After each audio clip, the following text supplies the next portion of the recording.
Hey, what's up guys, Dakota here, and today I'm going to be showing you how I color graded this to this. Alright, first off, the first thing that I was doing was playing around with like the colors through this thing called Red Giant Film. It has a bunch of emulations for film looks. The one I went with was with this Fuji F64D and this is the negative stock. And these just give you different looks, so it could look like that or like that, but I went with this. The reason why I like this is because it brought out like the blue skies, and then it still left some warmth in there as well as for the hills. I left everything pretty much the same, except I add a little bit contrast and saturation over here, and turn the color temperature up to the warm a little bit. From there, I added the warmth back because I knew it was lacking through here. I turned the exposure up a little bit because I did want the sun to be blown out just a little bit. So I rose the highlights up, left the shadows the same, and then the whites.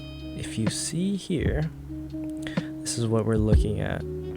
So the sun appears up here, and then you have the blue and red over here, and then the sky right here. That's pretty much what I did. So I added the film look, and then I added the adjustments just to bring it back to where it's supposed to be. And then from there I added a little noise back into it. This is also a Red Giant plugin, and what it does is it emulates film grain. So I chose the modern 35 with a 70% amount, and you get something to look like this. Now if I were to do one more thing here, I would denoise it, because you can see that the color up here in the clouds and over here in the sky is kind of breaking, down here breaking as well. But I really liked the renoiser as well, is because it puts the grain back in and it covers some of this stuff.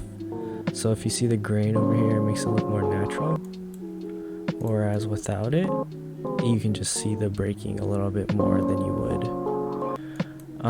One thing that also helped me with this clip, other than color grading, is warp stabilizer, because without it, the clip looked like this. Just a little bit shaky, you can feel the hand movements and stuff.